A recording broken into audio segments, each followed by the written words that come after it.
Well, it's a beautiful November evening. Your birthday is just a day away, 2 days away, and it's getting dark early. We got sunset was at 4:54, and they're having some really nice fall market over on the Manio waterfront, and it's really pretty. I wish the phone doesn't really do it justice, but it I think you can hear the music probably, and it's real calm. So there's no wind.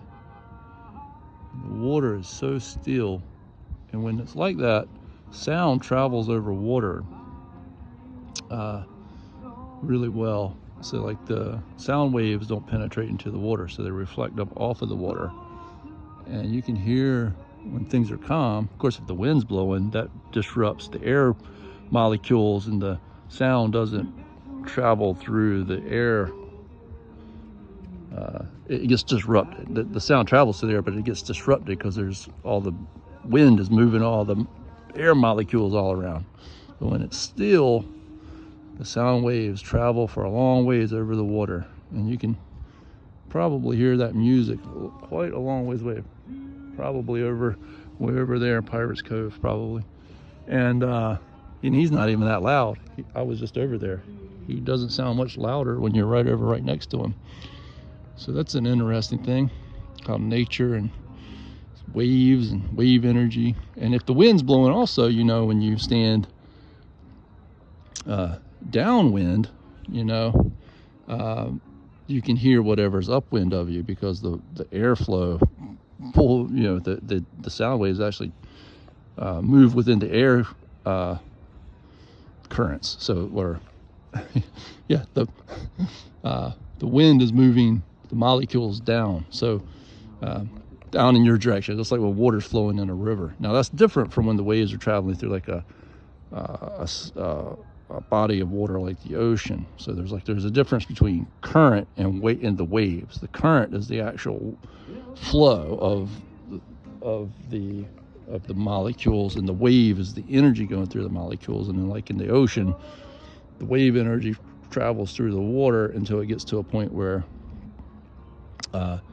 it gets shallow, and that wave energy then transforms into the water can't hold all that wave energy, and it actually starts moving the water molecules forward, I guess, in the direction of the energy, the flow of the energy. Something like that.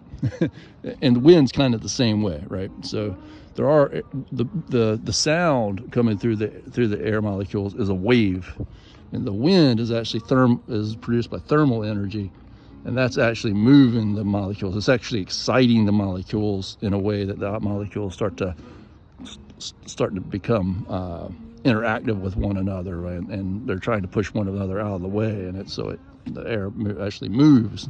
So there's different things. Light waves travel through the air. Sound waves travel through the air. Radio waves the radio waves and light waves actually just travel through space. There's a difference, because although it is wave energy and it can be described as wave energy, there is a difference between acoustic energy and light energy. The electromagnetic field is light. It's like radio waves and light waves. Oh, speaking of that, how about this? Red light. So on my flashlight, I've got a white light. My batteries going dead? My batteries are going dead. Okay, and then I have this light has a red light, and it actually has an ultraviolet light on it too, right there. But at night, if you really look at like the military guys or people where they have to really be concerned with their safety and their night vision and preserving their night vision, they actually usually use a red light, except for when they need to see a lot of detail in something. If you need to see a detail in something, then you can turn on the white light. But the white light acts just like white light during the daytime. It causes your pupils to close down. So if you have a bright white light, and then at night your eyes open up so that you can let more light in, so that you can see things better. But if you get a reflection of your white light from your flashlight into your eye, it'll cause your pupils to close down, and now you need more light even than you had to see.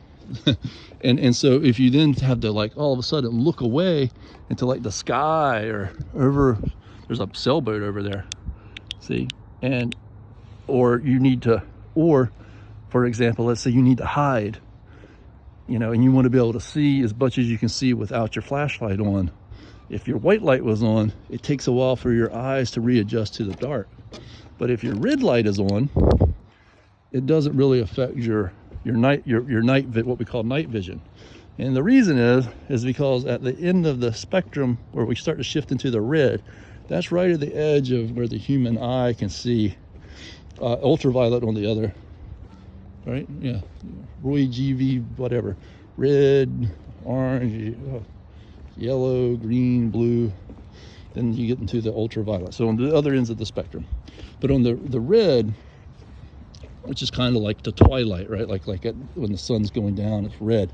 That's just at the edge of where the human eye needs to see the wavelengths. And then there's what's called infrared, and we don't see in the infrared, but some animals do, particularly like some reptiles, like pit vipers. That's what the sensors, they have an eye, but then they have that little pit, and that pit is like another eye that sees into the infrared. And infrared is the wavelengths below that red, just below that red light. That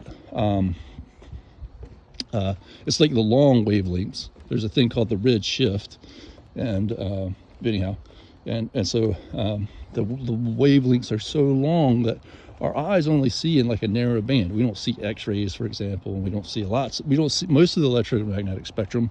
You can't see with your eye, but at least not in what we call the visual way, the imaging way.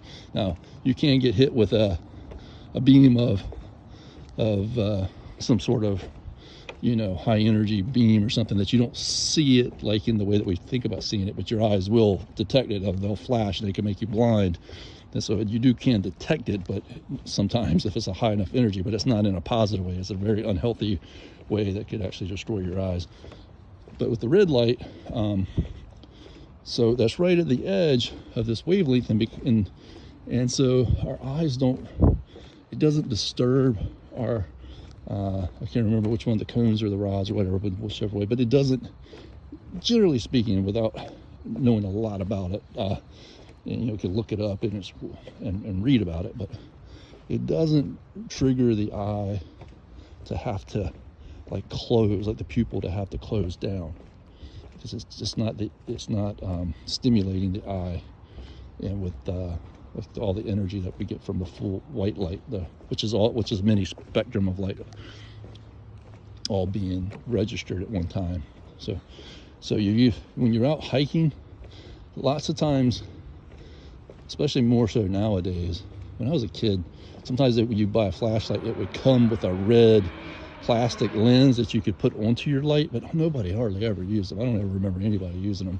It came with those for a reason, but just like everyday use, going out into the yard to look for something or whatever, you don't really care about the fact that you have a red light. In fact, you probably want the white light because you're trying to look for something very specific. But when you're hiking and camping, it's really a good practice to use your red light, and a lot of lights now come with the red light. And the reason for that is so that it won't mess up your night vision. And then if you lose your light, or you have to turn your light off, and for some reason you want to hide, or you need to look in some area where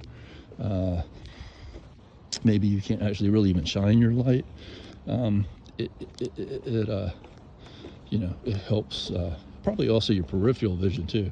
Probably also helps preserve your peripheral vision. So like when you're walking and you're looking out the sides of your eyes, if you've been using your white light, it may have your pupils closed down to where you don't have as good of a peripheral vision into the dark, where you might see something, we can't see something that you could see if you had been using your red light.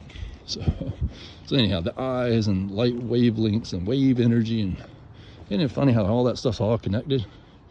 But it's just nice to get out and get some exercise, and enjoy nature. So I love you.